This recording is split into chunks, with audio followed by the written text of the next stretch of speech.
Welcome to my video. A warm welcome, children. I hope you can understand my videos.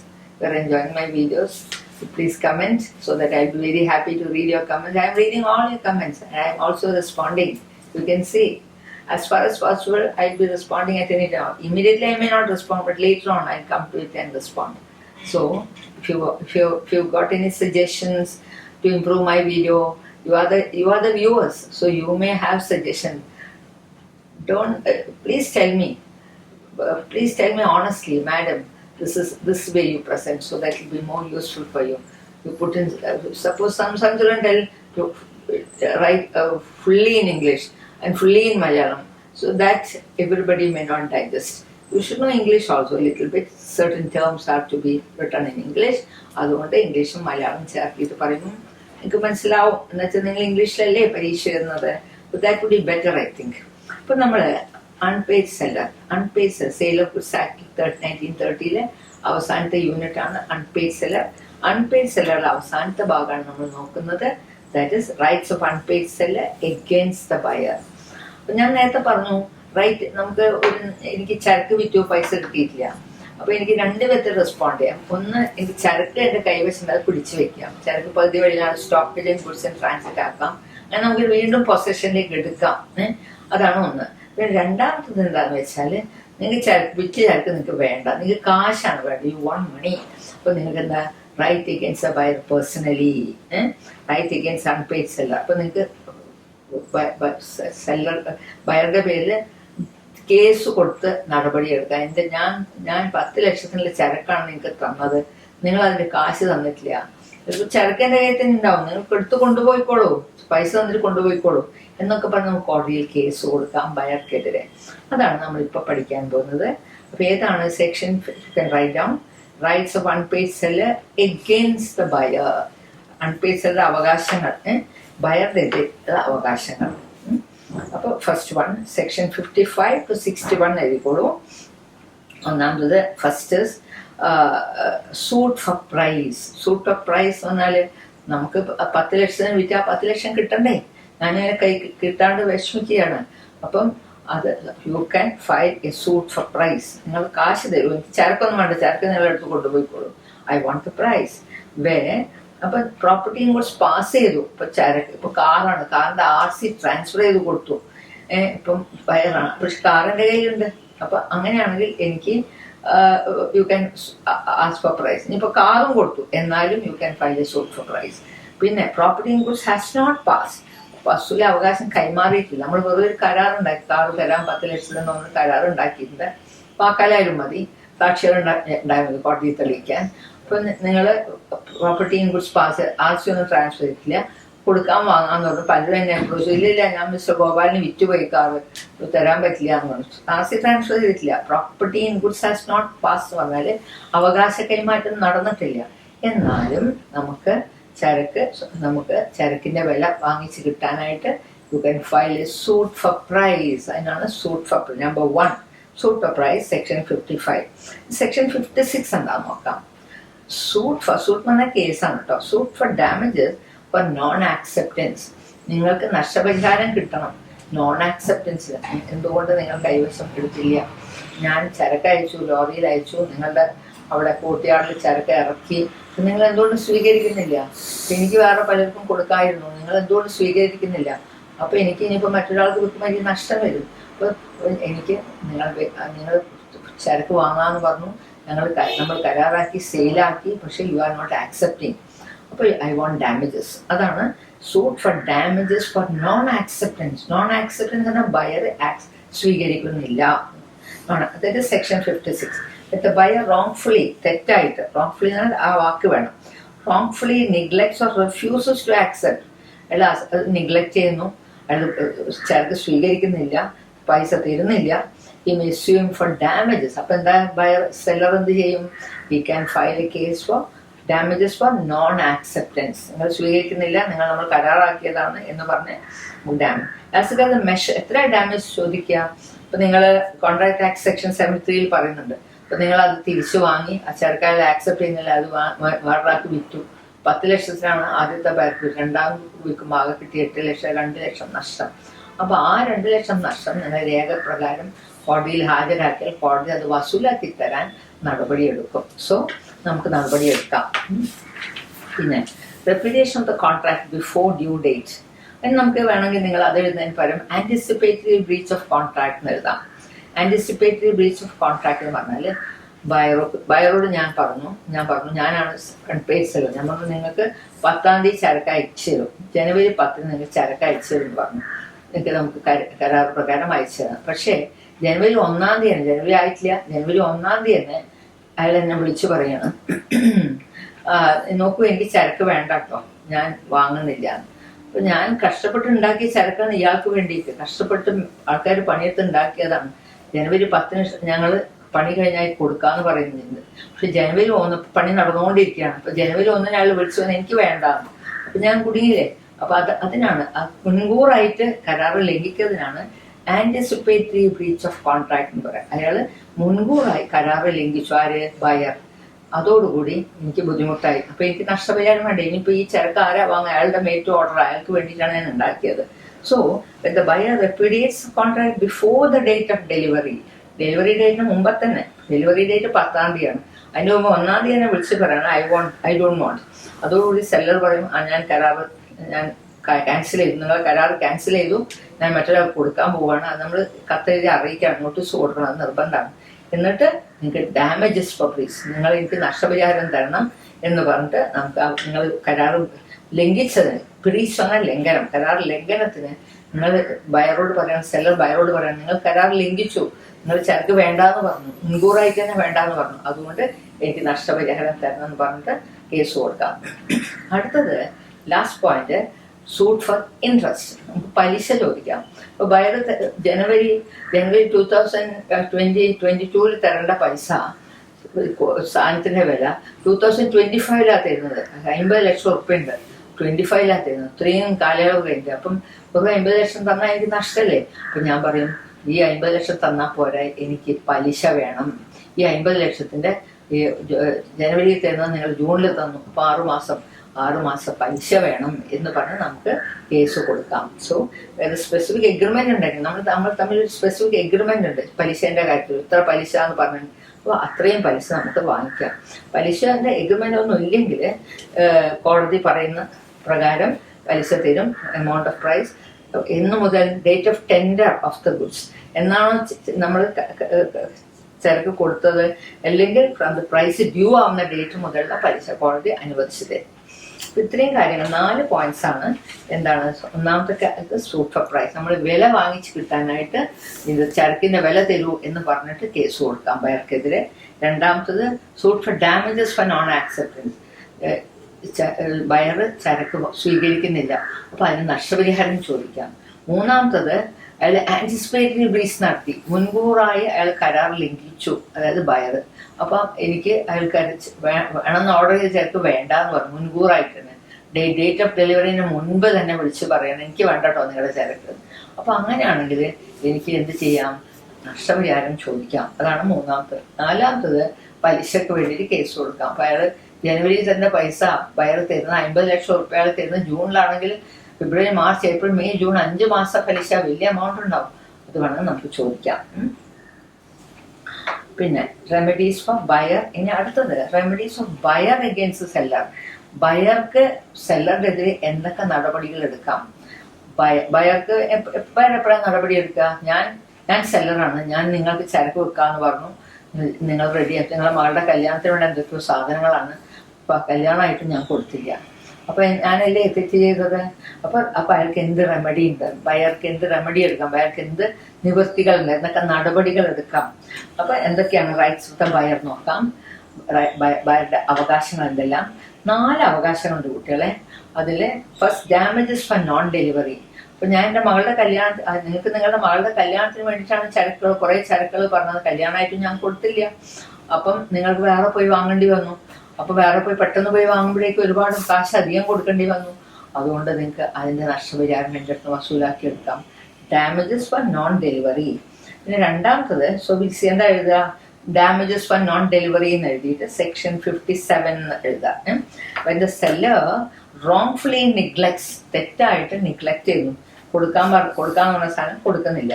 Refuses to deliver, കൊടുക്കാൻ വിസമ്മതിക്കുക, deliver the goods, the buyer may sue for damages. അപ്പം ബയർക്ക് എന്ത് ചെയ്യാം, damages ചോദിക്കാം, നഷ്ടപരിഹാരം ചോദിക്കാം. ഒരു എക്സാമ്പിൾ ഉണ്ട്. ഒരു ഷൂ മാനുഫാക്ചറാണ്.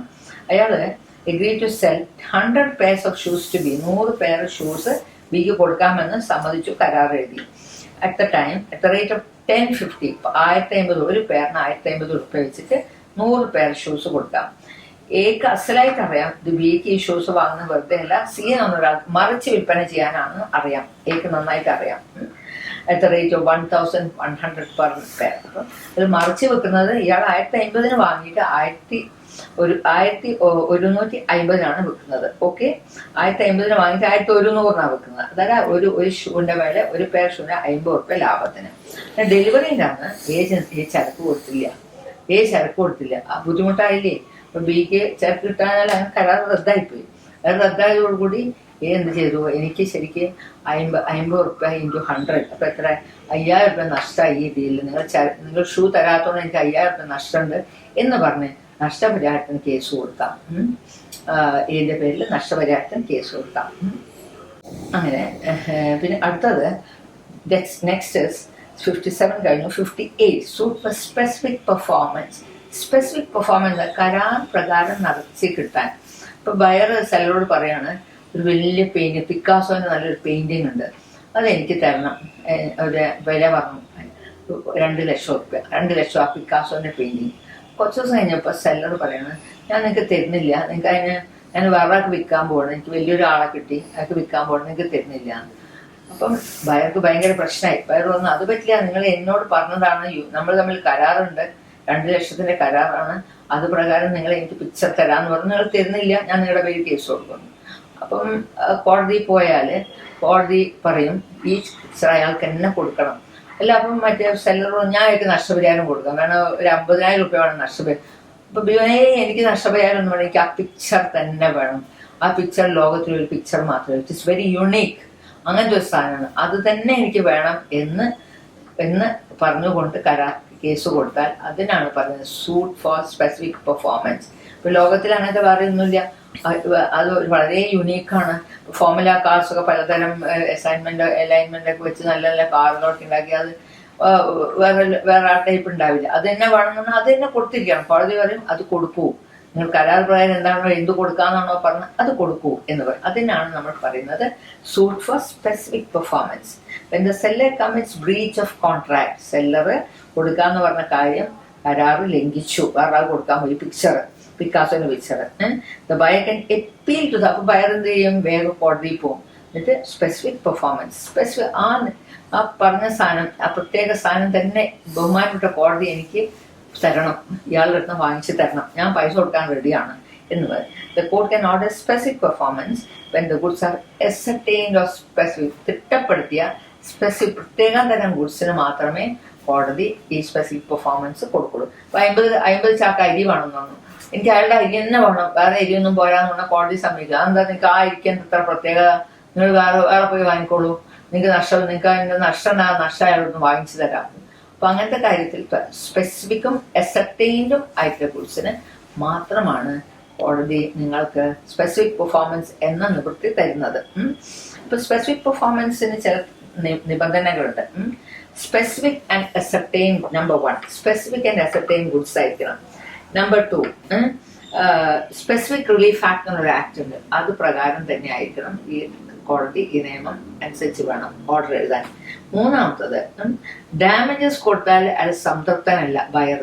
നിങ്ങൾക്ക് ഒരു ഡാമേജ് തരാം, നിങ്ങൾക്ക് നഷ്ടപരിഹാരം തരാം, അതൊന്നും സംതൃപ്തനാണോ? ഇല്ല, എനിക്ക് ഡാമേജ്, എനിക്ക് ആ പിക്ചർ തന്നെ വേണം. So powers of court to order specific performance when damages is not an adequate remedy. Damages ഒരു മതിയായ ഒരു റെമഡി, ഒരു നിവൃത്തിയല്ല, എനിക്ക് നഷ്ടപരിഹാരം കിട്ടിയാൽ ഞാൻ സന്തോഷിക്കില്ല, എനിക്ക് അത് തന്നെ വേണം എന്ന് കോടതിയെ നമ്മൾ തെളിയിക്കണം. പിന്നെ special, the fourth point, it be granted the goods are special and unique. Goods പ്രത്യേകതരം ഗുഡ്സാണ്, യുണീക്ക്, ലോകത്തിലൊന്നും മാത്രമേ യുണീക്ക്, വേറെ ആർക്കും ഇല്ല, അത്തരത്തിലൊരു ചരക്കാണ് കോടതി സ്പെസിഫിക് പെർഫോമൻസ് കൊടുക്കാൻ പറയും.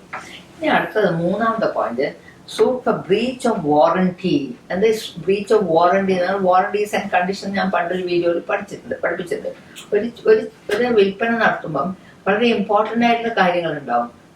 ഒരു പശുവിൻ്റെ വിൽപ്പനയാണെന്ന് വിചാരിച്ചോളൂ.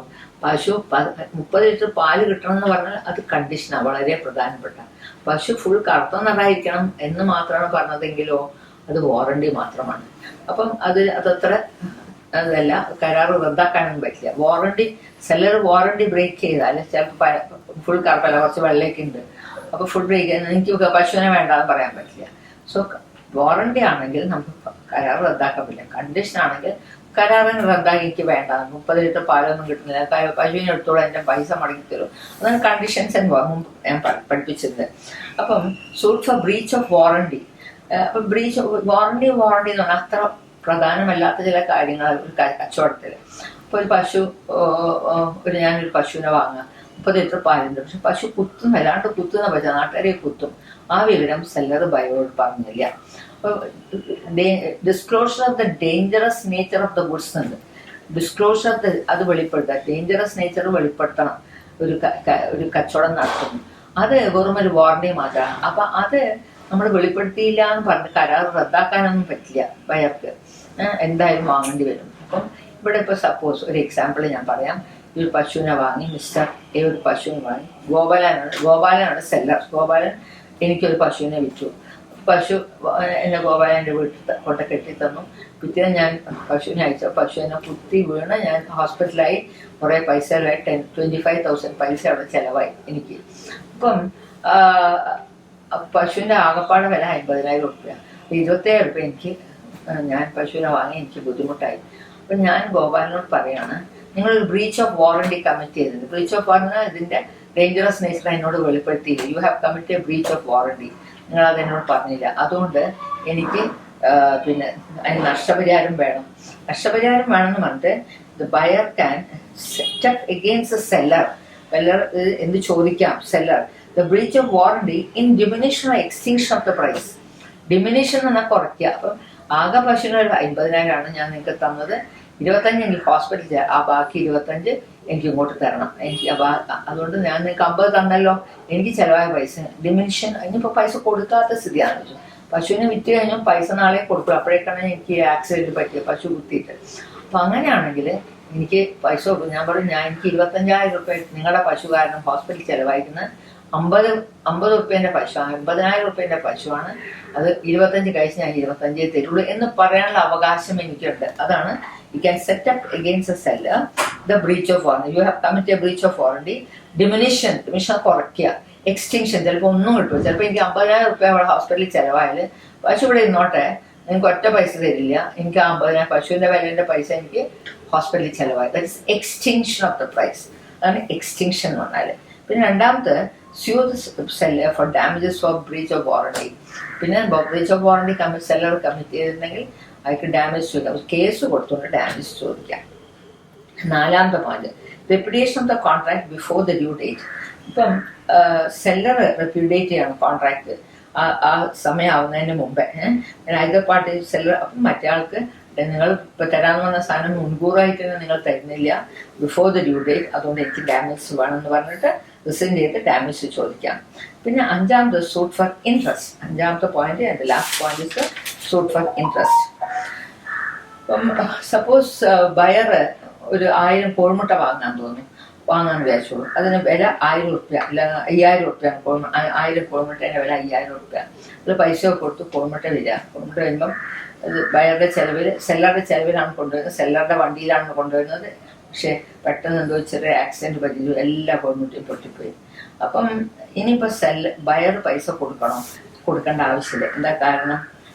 5000 രൂപ അയാൾ കൊടുത്ത് കഴിഞ്ഞതാണെന്ന് വിചാരിച്ചോളൂ. അപ്പം അതിൻ്റെ ഇൻട്രസ്റ്റോട് കൂടി നമുക്ക് തിരിച്ചു ചോദിക്കാം. കുറേ നാൾ കഴിഞ്ഞിട്ടാണ് വന്നതെങ്കിൽ the right to buy interest or special damage 5,000 rupees പോയി. അപ്പം അത് എനിക്ക് തിരിച്ചു വരണം. അത് തിരിച്ചു തരാൻ വൈകിച്ചിട്ടുണ്ടെങ്കിൽ ആ 5000 രൂപയുടെ ഇൻട്രസ്റ്റും കൂടി നമുക്ക് ചോദിക്കാം. So nothing is the right of seller or the buyer to recover interest or special in case where the law of special damage may recoverable with consideration for the payment has failed. അത് മാത്രമേ എഴുതിയാൽ മതി. When the consideration has failed എന്ന് പറഞ്ഞിട്ടുണ്ടെങ്കിൽ ഈ 5,000 രൂപ കൊടുക്കുന്നതിന് പ്രതിഫലമായിട്ട് കിട്ടുന്ന 1000 മുട്ടേന്റെ അത് ഫെയിൽ ചെയ്തു, അത് നഷ്ടപ്പെട്ടു, എല്ലാം ചീത്ത പൊട്ടിപ്പോയി, എല്ലാം ഫുൾ പൊട്ടിപ്പോയി, അല്ലെങ്കിൽ എന്തെങ്കിലും വേറെ എന്ന സാധനം കത്തിപ്പോയി, ചരക്ക് കിട്ടിയില്ല, കിട്ടിയിട്ടില്ല, അയാൾ പൈസ കൊടുത്തും കഴിഞ്ഞു. അങ്ങനെയാണെങ്കിൽ അത് തിരിച്ചു ചോദിക്കാം, ആ പണം തിരിച്ചു ചോദിക്കും, അതിന്റെ ഇൻട്രസ്റ്റും കൂടി നമുക്ക് ചോദിക്കാം. Have you understood? So we are finish. അപ്പൊ 5 പോയിന്റ്സ് ആണ്. ബയർക്ക് സെല്ലറിനെതിരെ എന്തൊക്കെ അവകാശങ്ങളുണ്ട്. Suit for damages for non delivery, ചരക്ക് സെല്ലർ കൊടുത്തിട്ടില്ലെങ്കിൽ അതിന്റെ നഷ്ടപരിഹാരം ചോദിക്കാം. സ്പെസിഫിക് പെർഫോമൻസ്, ആ സാധനം തന്നെ എനിക്ക് വേണം എന്ന് പറഞ്ഞ് കേസ് കൊടുക്കാം. പിന്നെ വാറണ്ടി കമ്മിറ്റ് ചെയ്തിട്ടുണ്ടെങ്കിൽ ബ്രീച്ച് ഓഫ് വാറണ്ടി കേസ് കൊടുക്കാം. പിന്നെ അയാള് ഡേറ്റിന് മുമ്പ് തന്നെ കരാർ റദ്ദാക്കിയാൽ, സെല്ലർ റദ്ദാക്കിയാൽ അയാൾക്ക് ബയർക്ക് ഡാമേജ് ചോദിക്കാം. പിന്നെ ബയർ പൈസ കൊടുത്തിട്ടുണ്ട്, പക്ഷെ കൺസിഡറേഷൻ ഫെയിൽ ചെയ്തു, ആ സാധനം ഇല്ല, ആ സാധനം നഷ്ടപ്പെട്ടാൽ ആ പൈസയും അതിന്റെ ഇൻട്രസ്റ്റും എല്ലാം കൂടി തിരിച്ചു ചോദിക്കാം. So these are the 5 points. So we have finished the last portion of sale of goods act. Hope you have understood. If you have got any doubts, you can ask me through or in the comment box. You can ask the doubts. Thank you very much. So please subscribe, children, to my channel. You can put comments also. Comments are always welcome. Thank you.